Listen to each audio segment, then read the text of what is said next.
Porque lo que hoy llamamos misticismo o magia es a veces simplemente ciencia que aún no hemos logrado definir.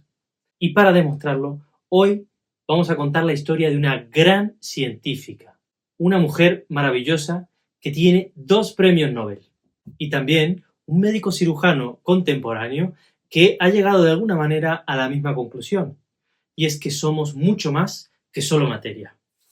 Bienvenidos a un nuevo episodio de Ingeniería de la Conciencia. Hoy vamos a hablar de una gran mujer, Marie Curie, cómo descubrió la radiación y lo que eso significa para nuestro entendimiento de la energía. Yo soy Rodrigo Armentia y esto es Ingeniería de la Conciencia. Estamos en este espacio donde caminamos en la frontera entre la ciencia y el espíritu, entre la ingeniería y la conciencia. Un sitio especial, único, con una vista diferente, donde estos dos mundos tan opuestos pueden llegar a encontrarse y hasta fusionarse. Vamos a recorrer ese puente desde la ingeniería hacia la conciencia. Todos hemos oído hablar alguna vez de Marie Curie y su esposo Pierre, una pareja muy famosa por descubrir el radio y el polonio, las bases de lo que es la radiación. Pero la historia oficial suele omitir un detalle muy interesante, y es que esta pareja, en el París del siglo XX, asistieron a sesiones de espiritismo. Como buenos científicos e investigadores, ellos querían ver si realmente había algo más allá, si existía una energía sutil que fuera medible desde estos fenómenos. Marie Curie entendió una cosa fundamental, y es que la radiación era una fuerza invisible que podía atravesar la materia sólida e incluso transformarla. Si la ciencia podía aceptar este fenómeno invisible a los ojos, como hablábamos en nuestro episodio anterior de Ingeniería de la Conciencia, donde el espectro electromagnético tiene una gran parte que está fuera de lo que es el espectro de visibilidad, entonces, ¿qué otras energías vitales existían que nos estuvieran rodeando? El rigor, la curiosidad, el afán de conocer lo invisible y lo intangible le llevó a Marie Curie a explorar más allá de lo que se había hecho antes, y descubrió que el universo está lleno de fuerzas que nuestros sistemas biológicos son incapaces de percibir. Estas investigaciones le valieron el premio Nobel en física en 1903, junto con su marido Pierre y con Henri Becquerel, y el premio Nobel en química en 1911, en solitario, es decir, ella solita, tras poder aislar el radio. A pesar de ser la encarnación de la rigurosidad científica en persona, Marie Curie, que era un poco más escéptica, y su marido Pierre, que sí que estaba interesado más por estos fenómenos espirituales, asistieron a sesiones de misticismo en París en el siglo XX, investigando si podía ser la radiactividad el principio físico que estuviera detrás de lo que los médiums llamaban la energía vital. Dentro de este campo de radiactividad que estaba ella misma descubriendo en ese momento, aún no eran conscientes de los riesgos que tenía la manipulación de este tipo de elementos.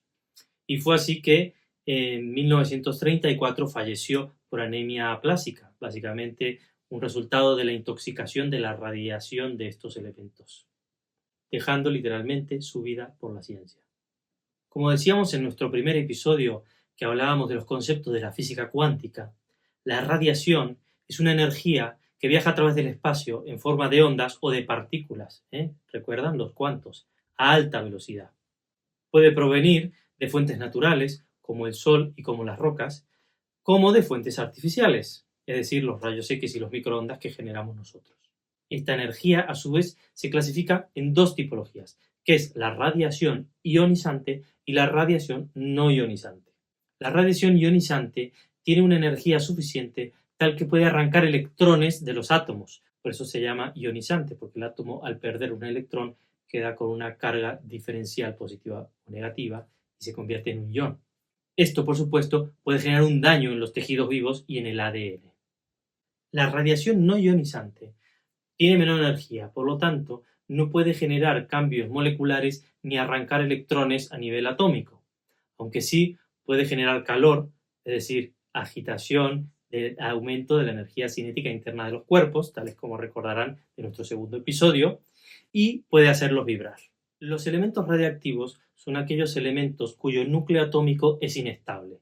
Por lo tanto, decaen, es decir, que para alcanzar su estabilidad se tienen que desintegrar espontáneamente, tienen que cambiar su núcleo atómico a nivel de las subpartículas. Al hacer esto, emite una radiación. ¿Recuerdan? Estos cuantos, estas ondas de energía. Todos los elementos con un número atómico superior al del plomo son naturalmente radioactivos. Entre ellos tenemos el uranio, por supuesto, el que se usa para las centrales atómicas, el torio, que son elementos radiactivos pesados de los más comunes y se utilizan como combustible en energía nuclear. Tenemos el radón, que es un gas radioactivo natural, y por supuesto el radio y el polonio que descubrió nuestra queridísima Marie Curie y que fueron fundamentales para la comprensión de la física atómica. Luego tenemos isótopos radiactivos como el carbono 14, que es el que usan los arqueólogos para determinar la antigüedad de los objetos que encuentran, y también otros que se utilizan para aplicaciones médicas, como el yodo 131 o el flúor 18 para escáneres PET. Como decíamos, estos elementos radioactivos tienen tres tipos de radiación. La primera, que son las partículas alfa, son más densas y pueden ser detenidas hasta por una hoja de papel. La segunda, las partículas beta, son más ligeras y penetrantes, pero pueden ser detenidas por una lámina de aluminio o plástico. Y las terceras, que son los rayos gamma, son ondas electromagnéticas de alta energía y que requieren materiales mucho más densos para detenerlas, como el plomo o el hormigón. Los rayos gamma son los típicos que aparecen en las historietas en los cuales se generan estos superhéroes por medio de la transformación de su ADN. Una herramienta muy importante que se utiliza hoy en día dentro de los entornos en los que se trabaja con la radioactividad es el contador Geiger. ¿Cómo sabía Marie Curie que estaba descubriendo un elemento radiactivo?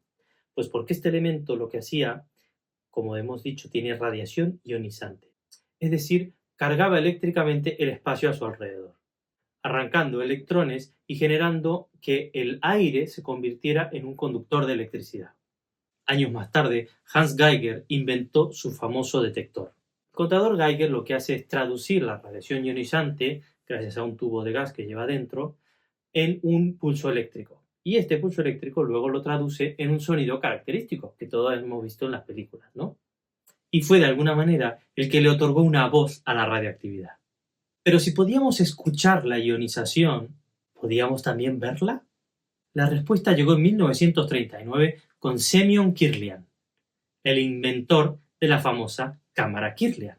Descubrió que si se aplica un campo eléctrico de alto voltaje a un ser vivo, esta misma ionización genera el efecto corona y el aire a su alrededor se ilumina. La cámara Kirlian hizo lo mismo que hace el contador Geiger, pero para la energía vital.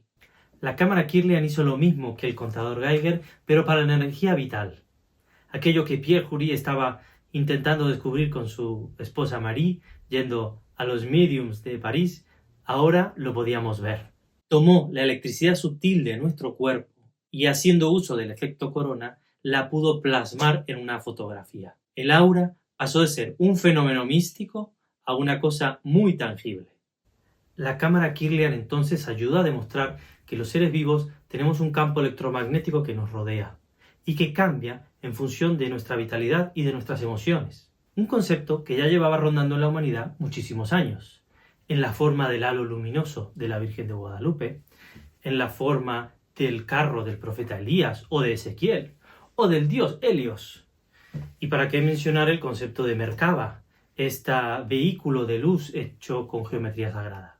Otro punto que nos ayuda mucho a entender estos fenómenos es lo que nos comenta el doctor Manuel Sanz Segarra, un cirujano e investigador de las experiencias cercanas a la muerte, que ha tenido muchos pacientes que han vuelto luego de una muerte clínica sin actividad cerebral ni latido del corazón, con relatos hiperlúcidos y verificables, cambiando el paradigma de que la conciencia no se apaga con la muerte biológica. Y así ha desarrollado el concepto central de que la supraconsciencia, lo que llamamos la mente superior, no es local del cuerpo físico. Es decir, el cerebro no crea la conciencia, sino que más bien la canaliza, funciona como una antena receptora, que decodifica la realidad.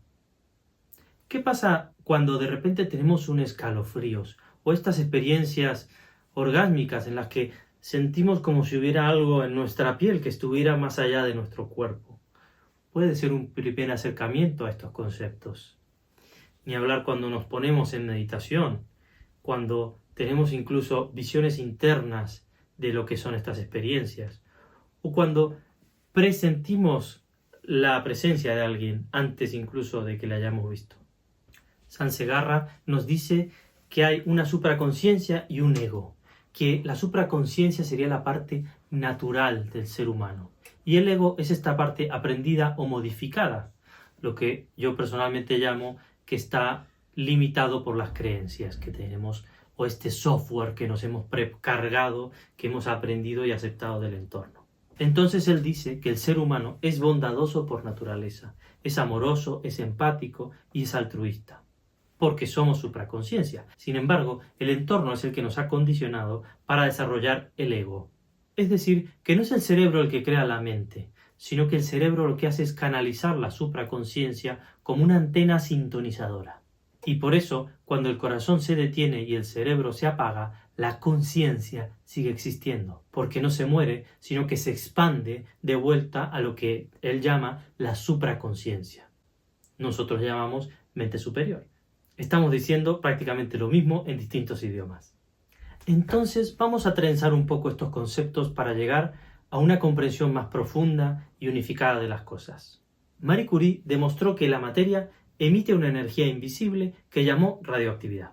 Se trata de una fuerza muy poderosa que ioniza su entorno. La cámara Kirlian logró fotografiar esa energía ionizada a nuestro cuerpo o campo electromagnético de lo que emitimos los seres vivos. Esta envoltura luminosa también la conocemos como Merkaba, un concepto que se ha transmitido a lo largo de tradiciones ancestrales. Y es el borde donde interactúa nuestro cuerpo físico con nuestra supraconsciencia. Es esta parte invisible que sigue estando anclada en nuestro cuerpo físico, pero que en realidad es el centro de la conciencia que genera la experiencia mental. Somos literalmente una antena cuántica que recibe y emite energía desde nuestro cuerpo físico, desde nuestra mente hacia nuestra mente superior, de la supraconsciencia al ego, de nuestro cuerpo físico a nuestro cuerpo etérico y del cuerpo etérico al cuerpo físico. Estamos hablando de biofísica, estamos hablando de ingeniería espiritual, conceptos científicos y experiencias reales. Y esta es la herramienta más poderosa que puedes tener en tu vida. Porque si solamente te riges por la materia, solamente te riges por lo que puedes ver y oír, ya sabemos, está demostrado científicamente, que estás trabajando en un campo muy pequeño de todo lo que es el espectro electromagnético. Porque hay fuerzas invisibles demostradas por premios Nobel que existen a nuestro alrededor, que interactúan con nuestro cuerpo. Y que nuestro cuerpo interactúa, recibe y emite estas fuerzas también. Entonces, ir por nuestra vida ignorándolas es ir a ciegas por el mundo. Es estar negando una parte muy importante de la existencia. Este entendimiento es la herramienta más poderosa que tenemos para reformular nuestra vida, para poner nuestros propósitos en marcha, para cambiar nuestras relaciones y para tener un impacto más potente en este plano de existencia.